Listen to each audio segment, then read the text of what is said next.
तो अर्जुन ने पूछा कि आप मिले हुए से वचनों से मेरी बुद्धि को व्यथित कर रहे हैं, दुखी कर रहे हैं, आप एक तरफ ले चलिए, दोनों तरफ मत ले चलिए। तो भगवान कहते हैं कि लोके अस्मिन् दुविधा निष्ठा पुरा प्रोक्ता मया नघ ज्ञान योगेन सांख्यानाम कर्म योगेन योगिना। कहते हैं कि एक तो कर्म योग है और एक ज्ञान योग है। भगवान कहते हैं कि हे निष्पाप, इस लोक में दो प्रकार की निष्ठा मेरे द्वारा पहले कही गई है।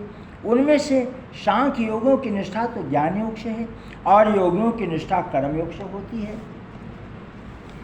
मनुष्य ना तो कर्मों का आरंभ किए बिना निष्कर्मता को यानी योग निष्ठा को प्राप्त होता है और ना ही कर्मों के केवल त्याग मात्र से सिद्धि यानी सांख्य निष्ठा को प्राप्त होता है। अर्थात आप एक रास्ते को अपनाएंगे तो भी आपको कर्म करना ही है।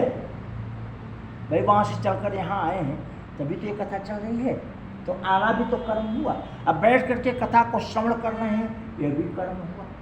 अर्थात जो कुछ भी हम करते हैं उसे कर्म योग करते हैं और उसी कर्म योग से ये जो पाठ चल रहा है ये धर्म योग ज्ञान योग हो गया।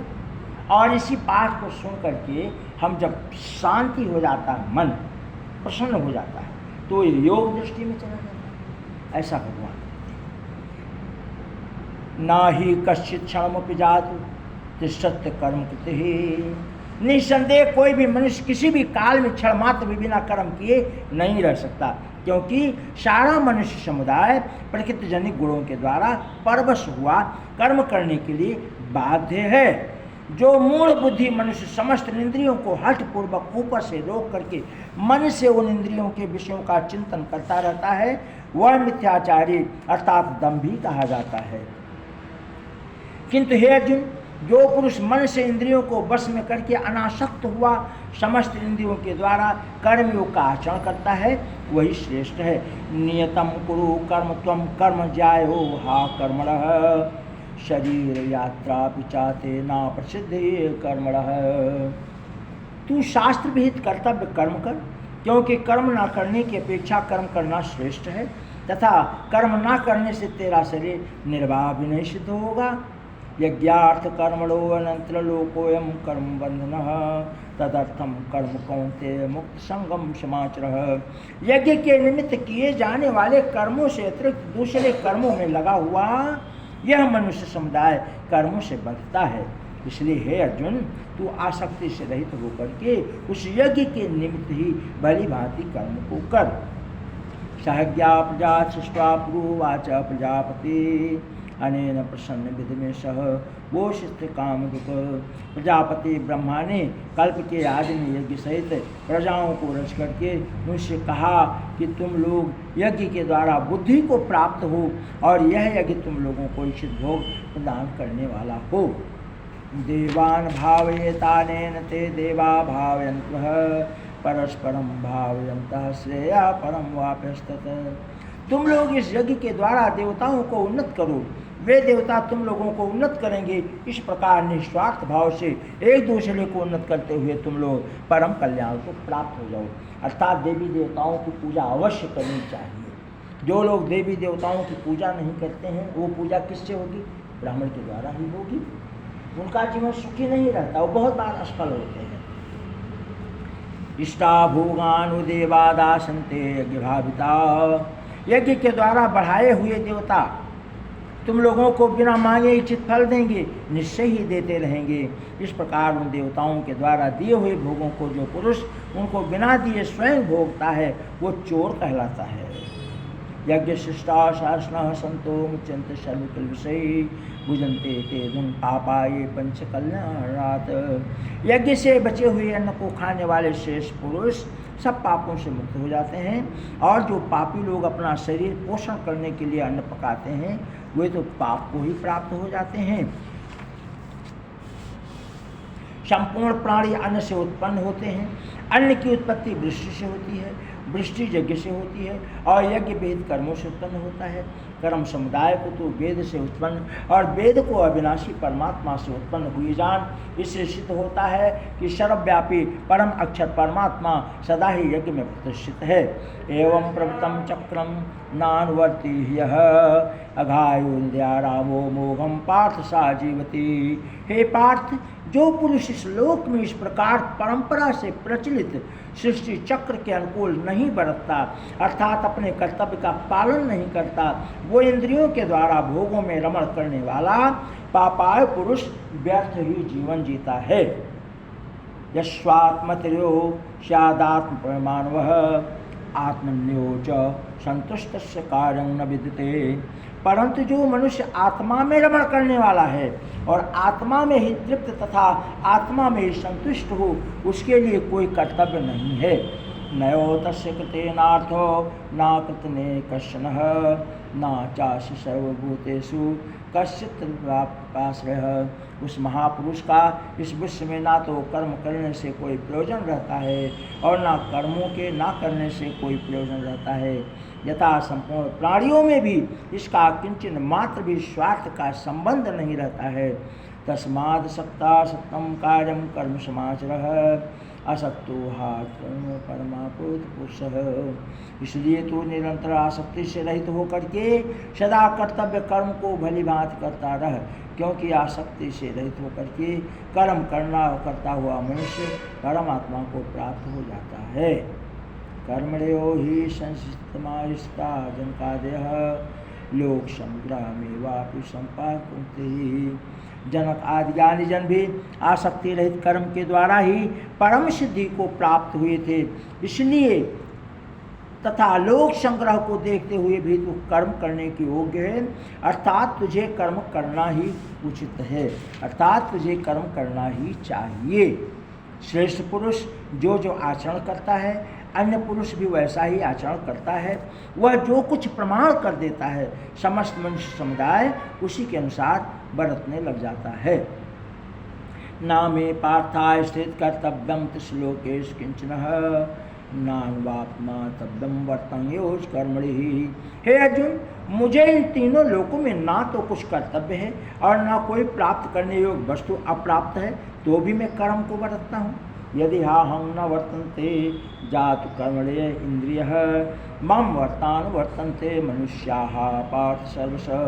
क्योंकि हे पार्थ, यदि कदाचित मैं सावधान होकर के कर्मों में ना बरतूं तो बड़ी हानि हो जाए, क्योंकि मनुष्य सब प्रकार से मेरे ही मार्ग का अनुसरण करते हैं। उदसीदे उदितमिलोको न कुर्या कर्म चेदहम शंकरस्य च कर्ता शाम आमिमाम प्रजाः। इसलिए यदि मैं कर्म ना करूं तो ये सब नष्ट हो जाएं और भ्रष्ट हो जाएं और संकरता करने वाला हो जाऊं तथा इन समस्त प्रजाओं को नष्ट करने वाला बनूं। हे भारत, कर्म में आसक्त हुए अज्ञानी जन जिस प्रकार कर्म करते हैं, आसक्ति रहित विद्वान भी लोक संग्रह करना चाहता हुआ उसी प्रकार कर्म करे। परमात्मा के स्वरूप में अटल स्थित हुए ज्ञानी पुरुष को चाहिए कि वह शास्त्र विहित कर्मों में आसक्ति वाले अज्ञानियों की बुद्धि में भ्रम अर्थात कर्मों में अश्रद्धा उत्पन्न न करे, किंतु स्वयं शास्त्र विहित समस्त कर्म भली भांति करता हुआ उनसे भी वैसे ही करवाए। प्राकृते क्रियमाणानि गुणे कर्माणि सर्वशः अहंकार विमूढ़ात्मा कर्तामिति मन्यते। वास्तव में संपूर्ण कर्म सब प्रकार से प्रकृति के गुणों के द्वारा किए जाते हैं, तो भी जिसका अंतःकरण अहंकार से मोहित हो रहा है, ऐसा अज्ञानी मैं करता हूँ। परंतु हे महाबाहो, गुण विभाग और कर्म विभाग के तत्व को जानने वाला ज्ञान योगी संपूर्ण गुण ही गुणों में बरत रहा है, ऐसा समझ करके मुझ में आसक्त हो जाना चाहिए। प्राकृते गुण समूढ़ा सदंते गुण कंद कृष्ण को मदाकृति से विचालित है। प्राकृतिक गुणों से अत्यंत मोहित हुए मनुष्य गुणों में और कर्मों में आसक्त रहते हैं।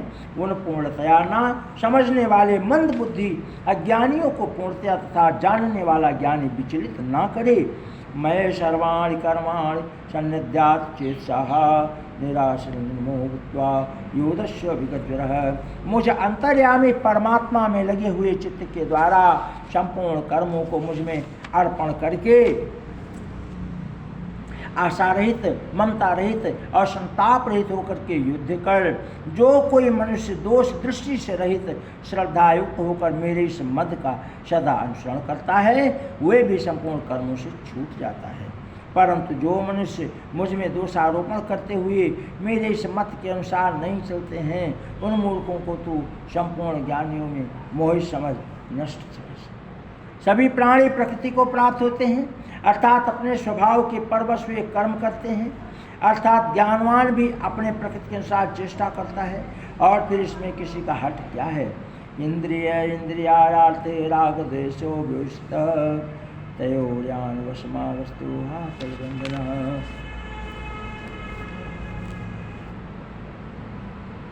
इंद्रिय के अर्थ में अर्थात प्रत्येक इंद्रियों के विषय राग और द्वेष छिपे हुए हैं।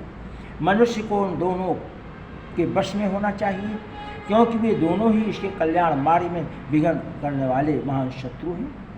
अच्छी प्रकार आचरण में लाए हुए दूसरे के धर्म से गुण रहित भी अपना धर्म अति उत्तम है। अपने धर्म में तो मरना भी कल्याणकारक है और दूसरे का धर्म भय को देने वाला है। हे अर्जुन, अथ केन प्रयुक्तेयं पाप चरितः पुरुषः अनिच्छन्नपि वासनयो बलादि नियोजितः। अर्जुन बोले, हे कृष्ण, तो फिर यह मनुष्य स्वयं न चाहता हुआ भी बलात् लगाए हुए की भांति किससे प्रेरित होकर पाप का आचरण करता है। श्री भगवान कहते हैं, काम एष क्रोध एष रजोगुण समुद्भवः महाशनो महापाप्मा विद्यतेन वैरणम। भगवान बोले, रजोगुण से उत्पन्न हुआ यह काम ही क्रोध है। यह बहुत खाने वाला अर्थात भोगों से कभी ना खाने वाला और बड़ा पापी है। इसको ही तू इस विषय में बहरी जान। जिस प्रकार धुएं से अग्नि और मैल से दर्पण ढका हुआ जाता है, जिस प्रकार जेल से गर्भ ढका रहता है, वैसे ही उस काम के द्वारा यह ज्ञान ढका रहता है। आवृतम ज्ञान में तेन ज्ञानिनो नित्य वैरणा काम रूपेण कौन्ते दुष्पूर्णान देन च। और हे अर्जुन, इस अग्नि के समान कभी ना पूर्ण होने वाले काम रूप ज्ञानियों के नित्य बैरी के द्वारा मनुष्य का ज्ञान ढका हुआ रहता है। इंद्रियां, मन और बुद्धि ये सब इसके वास स्थान कहे गए हैं। यह काम इन मन, बुद्धि और इंद्रियों के द्वारा ज्ञान को आच्छादित करके जीवात्मा को मोहित करता है। तस्मात् इंद्रियादो नियम भारतवर्षभ पापात्मनम प्रयोनम ज्ञान विज्ञान विनाशनम। इसलिए है अर्जुन, तू पहले इंद्रियों को वश में करके इस ज्ञान और विज्ञान का नाश करने वाले महान पापी काम को अवश्य ही बलपूर्वक मार डाल। इंद्रियाणां पराणः इंद्रियेभ्यः परं मनः मनसस्तु परा बुद्धियो बुद्धे परतस्तु सः। इंद्रियों को स्थूल शरीर से पर्याय श्रेष्ठ, बलवान और सूक्ष्म कहते हैं। इन इंद्रियों से पर मन है, मन से भी पर बुद्धि है और जो बुद्धि से भी अत्यंत पर है वो आत्मा है। एवं बुद्धे परम बुद्ध्वा संसभ्यात्मात्मात्माम जहि शत्रम महाबाहु काम रूपम दुरासरम। इस प्रकार बुद्धि पर स्थित सूक्ष्म, बलवान और अत्यंत श्रेष्ठ आत्मा को जानकर बुद्धि के द्वारा मन को वश में करके हे महाबाहु, तू इस काम रूप दुर्जय शत्रु को मार डाल। ओम तत्सत। श्रीमद्भागवत उपनिषद ब्रह्म विद्यायां योग शास्त्रे श्री कृष्ण अर्जुन संवादे कर्म योगो नाम तृतीयोऽध्यायः समाप्तः। बोलिए श्री कृष्ण भगवान की। श्री कृष्ण गोविंद हरे मुरारी, हे नाथ नारायण वासुदेव। श्री कृष्ण गोविंद हरे मुरारी, हे नाथ नारायण वासुदेव। बोलिए श्री कृष्ण भगवान